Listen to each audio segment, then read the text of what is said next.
This is the third Facebook Live I've done, I think, in about a week. And every time I have sat here and psyched myself up to start this video, I do not want to make this video. And it's 9 o'clock at night here, which means that people are sleeping in Europe. And so I'm like, there's no reason to do it now. Nobody's going to see it right now. And maybe nobody will. And that's okay. I told myself last night that I was going to make a live about the thing I want to say. And then I have been waiting to feel like it all day long. I just got this eye patch in the mail, you guys. And I put my medical tape over the front of it, so I don't have to wear the ridiculous glasses. I feel way cooler in this. It's not super comfortable, but I'll figure it out. I never thought I would be so liberated by a silly eye patch, but as many of you know, I've been seeing double for I think going on 10 days now. And when this patch is over my eye, I don't see double anymore. It's like magic. So I wanted to share something with you. I know sometimes I have conversations with people, and because I sometimes have conversation in like a somewhat therapeutic context, they'll say, I know this is crazy, and then they'll tell me something that's going through their head, and I'll think, I think everybody deals with stuff like that. So I'm going to share something that's been going through my head with the hope that one of two things is going to happen. Either you're going to be like, oh my gosh, Lori is crazy. This woman is nuts. Why would she ever think that? Or you're going to think, oh, I'm not the only one that feels that way sometimes. And it's going to give you a sigh of relief. And then after I share what's been going through my head, I'm going to share an antidote that helps to deal with those thoughts when we're having those hard thoughts going through our head. So last night, when I was taking a shower, showers are like my happy place. I love it feels like all the junk from the day is just washing away. I think Mandy might be here right now. And I know Mandy and I have had conversations about this. Caroline, why are you awake? I'm so happy you're here.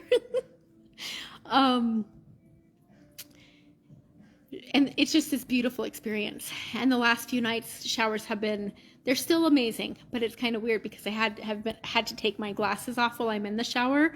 And so I can only keep one eye open at a time. And I'm holding onto the walls and the handle of the door to keep from falling over because my balance isn't right.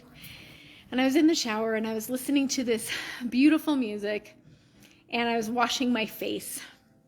And I want you to do this with me right now. Like if you're watching this video, I want you to do this with me. Like just put your hand on your face and kind of I'm just going to say caress here on this live. Just caress your skin and just notice what it feels like to touch your skin. And last night when I was in the shower, I was feeling stressed out. I was feeling scared because I'm waiting for brain surgery, and brain surgery is fucking scary. I don't know if I can say that word on a Facebook Live. They haven't shut me down yet. And there's this part of me that really believes that everything is going to be fine. That like the kind of surgery I'm waiting for, generally speaking, when someone wakes up, it's like, Shazam, you have your life back. And that's what I'm expecting. And that's what I think is going to happen. But there's also a little part of me that's like, I'm trusting a human to cut into my brain and mess with stuff, and then me wake up and be okay. And it's scary, and there's a part of me that thinks, what if I'm not okay?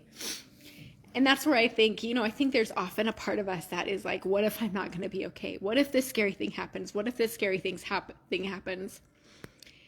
And there's something about, last night when I was in the shower, and I felt myself washing my face. I felt my fingers on my skin, and I thought, holy crap, I am so lucky to be here right now. Like right now in this moment, I can just tell myself I love myself, and this brain that's under here and this skull that's under here, and tell myself I love you. And so I just invite you to do that. Did you know that two things cannot occupy the same space at the same time? And when you are in a moment of gratitude, and when you're in a moment of just like feeling what you feel, when we're scared, We're generally resisting that fear. We're trying to not feel afraid. But when we let ourselves actually feel it, there's something so liberating about it, because then we can let it move through us. And it's scientifically proven, I learned this from Jill Bolte Taylor, that it takes 90 seconds for an emotion to move through us if we let ourselves feel it. And when we resist it, it's like we're putting a kink in the hose that allows that emotion to flow through, and we're actually keeping it stuck in the body, or we're repeating it over and over and over. And when we just have a moment of just feeling what we feel in this moment, and I just want to acknowledge the 16 humans that are here watching me right now, and everybody who watches this afterwards. Oh, now it's 17, and 17 is my lucky number. I just want to acknowledge that I'm here in this moment with you right now. And I'm so freaking grateful for you.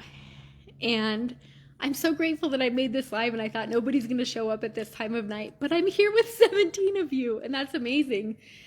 So what I'd like you to take away is there's two things. Number one is gratitude is a beautiful antidote to fear. And you can be grateful for the teeny tiny itty bittiest things. If you can hear the sound of my voice right now, like, you are so freaking lucky. Not because it's my voice, but because it's your ears, because you can hear. There are people who can't hear in this world. I'm so grateful that I can see out of one eye. And I could switch this eye patch to this eye, and I could see out of this eye. Like, how freaking lucky am I? And I don't know if this is true, but I think it takes just as much energy to feel sorry for myself as it does to find gratitude. But one leaves me feeling more depleted at the end of the day. And I definitely have moments of feeling sorry for myself. I'm so human. Okay, so the first one is that gratitude is a beautiful antidote to fear. And the second thing that I want to leave you with is the gift that we give ourselves when we let ourselves feel the suck. Like, feel the thing we don't want to feel. And I went out to lunch with my daughter today, and I had a delicious, what did I have? I had a pizza. And she had a chicken sandwich, and she took like 2 bites, and she didn't really say anything, but I said, "How's your chicken?" And she's like, "It's disgusting." And she didn't say anything. And when the server came, I said, "We'll take our check and a box." And she asked my daughter, "Do you want a box?" And she said, "No, thanks." And the waitress walked away. And I thought, it's awkward to have a conversation with someone and say, "Did you like your food?" and hear them say no. And I think that she probably, she knew that my daughter didn't like her food, but she didn't say anything because she didn't want to have that conversation. And I thought, when we just let ourselves acknowledge what we feel, when we let ourselves acknowledge that we're scared, or we're sad, or we're depressed, or we're feeling sorry for ourselves, or we're judging someone, or whatever it is that we're experiencing that we don't want to feel, and we just acknowledge it. And it could even be as simple as saying, "I feel afraid. I am telling myself a story about what if I die in surgery." Something so beautiful happens because it then allows that emotion to move through the body. And that's all it is. It's a signal in the body that we're turning into a story in our mind and we're narrating. So I'm gonna stop here. I just want to tell you all thank you again for watching. Many of you have probably heard my story already, so you might have heard me say this, but I'm just putting it out there. If you think about me and you think about the fact that I'm trying desperately to get in front of a neurosurgeon who is willing to do this freaking surgery for me, I need a VP shunt revision. And I have leads. I have an appointment in 2 days. I'm getting there. But what I would ask is that you would just envision me waking up from surgery, feeling amazing, having full mobility, having full vision, just being strong. The snapshot, I like to have a snapshot of what life will look like when a person is on the other side of their problem. And for me, that snapshot is standing under a barbell, squatting heavy weights. I love the feeling of being strong. Ever since I was a little girl, I've wanted to be Wonder Woman, and sometimes I pretend like I am. So I see that there's comments. I can kind of see this. Denise said, "What if you fly?" I'm not sure what you mean by that, but I do like the idea of flying. I've been watching closely, praying hard, and seeing you strong and fully healed. Thank you, Valerie. That means so much to me. All right, I love you all so much. Thanks for watching. Have a beautiful evening. Remember, it's okay to feel the fear, and it's okay to just love on yourself and feel gratitude. Have a beautiful day, everyone.